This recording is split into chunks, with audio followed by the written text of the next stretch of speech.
Good afternoon and welcome to Trade Talks. I'm your host, Jill Malandrino, global markets reporter at Nasdaq. For this episode, we're going to focus on understanding cryptocurrency. And joining me is Marc Principato. He is of priceactiontraders.net. Thank you very much for joining us today. And Marc, I could literally do these videos every single day on basic cryptocurrency. So before we get into that, tell us what you do on your platform, because this is what you focus on all day long. Well, pretty much. So what I do is I run priceactiontraders.net. I'm primarily an educator, and I'm providing a service for less experienced traders and investors to better understand how to navigate the markets on the short term. So what is cryptocurrency, and is Bitcoin the only one? Because that's all we hear about is Bitcoin. Well, that's a good question. Cryptocurrency is actually just another form of money or cash. It's digital money. Okay, Bitcoin is not the only one. As of now, there's probably over 1,000 different coins out there that have different characteristics. Right. So what kind of technology does cryptocurrency or Bitcoin run on? Well, it's based on this thing called blockchain. Now, blockchain, the easiest way to explain it is to think of it as a spreadsheet.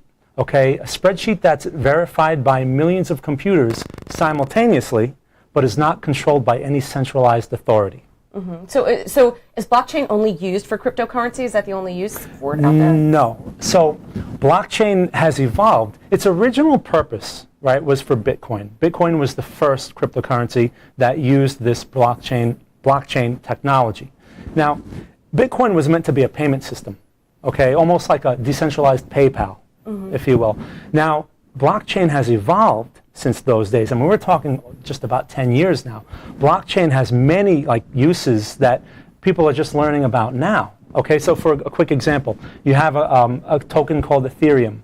That's about smart contracts, where it's executing code inside the blockchain to create instant trust between two parties. Okay, that's just one use. There are so many. Right. Well, I think where people get confused with Bitcoin is that it's called Bitcoin. Coin to me sounds like a hard asset, like a physical asset, like a block of gold, like a quarter, and it's obviously not that. Where do you store Bitcoin? How do you keep it safe? Well, good question. Bitcoin is just a term, obviously, but it's stored in what's called a wallet. Now, there are different forms of a wallet. You can have, a wallet which lives on your computer.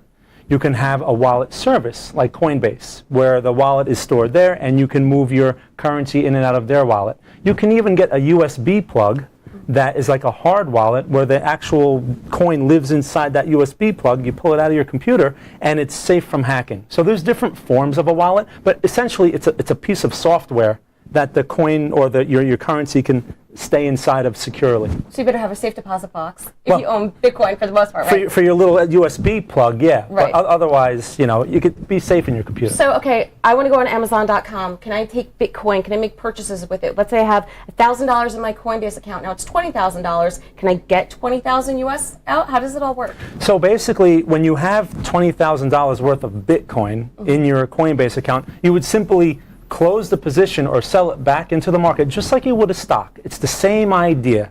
Trades like a stock. Now, you would have your local currency, whether it's USD or whatever other country you're in, and it will be in your account. From there, you can then transfer it to a bank account just like you normally would any other currency.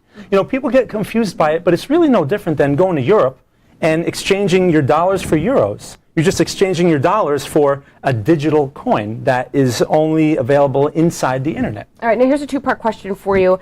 There obviously has been a massive run in Bitcoin. It's not normal that asset classes run up 1,500% year to date. That's just not normal. Even the dot-com bubble, when you and I started trading, we did not really see that. That was not typical. Do you think it's due to the low float out there, since there's a limited amount of Bitcoin available because of the cost to mine it? And my second question to you is it too late to get into Bitcoin? Okay, so here's the thing. As far as the float and the pressure that we've been seeing, these crazy, vertical lines on these charts, basically that's part of it, right? The low float. Only 21 million coins can ever exist. And at this moment in time, 3 out of every 4 coins that will ever be mined have been mined already. They're already in existence. Now, that's most of the population. So the way Bitcoin was designed, it was designed to be a deflationary instrument as opposed to inflationary, okay? There's no central bank that controls the supply of Bitcoin. So the way it's set up, it's at a 4% inflation rate, okay?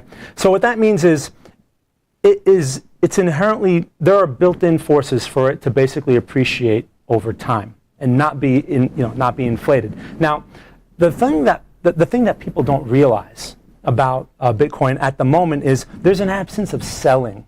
Okay, for people that don't know, if you're a U.S. resident, most U.S. residents do not have the ability to trade on margin. Okay, if you cannot trade on margin, you cannot get short.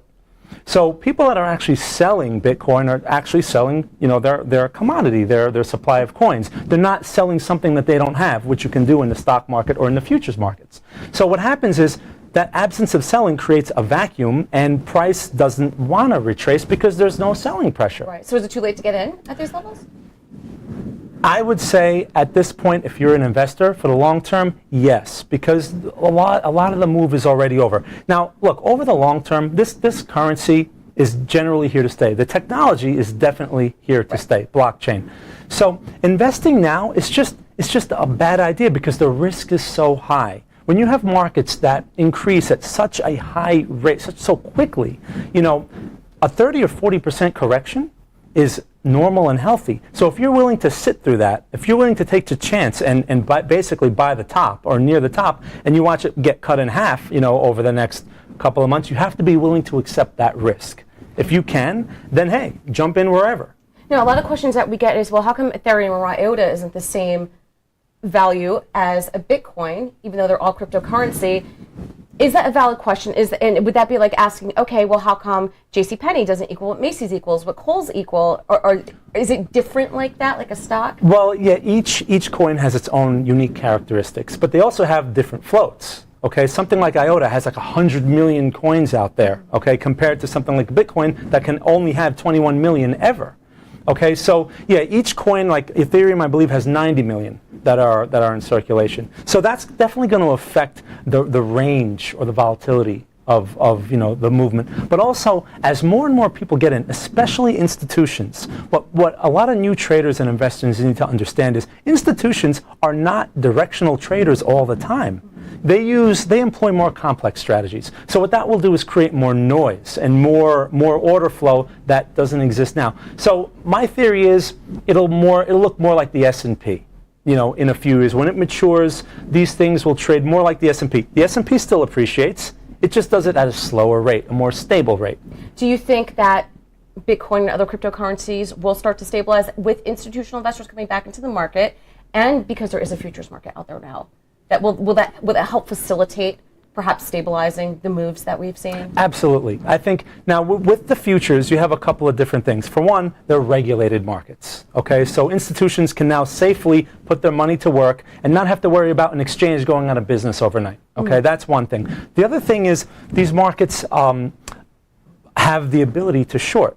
Okay, which opens up a whole different variation of strategies. Okay, so for example, you can do spread trading. You can do, short or long options against your futures contract or the outright coin. So there's different combinations now that haven't existed yet in this market because of the futures. Right. Now, just so you know, the futures are based on something called the Bitcoin reference rate.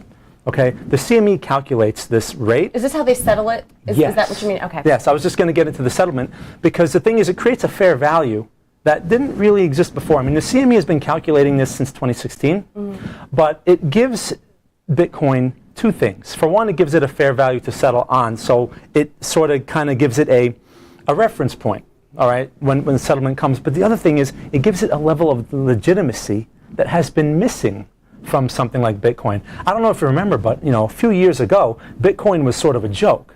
People used to use it for mostly illegal activities.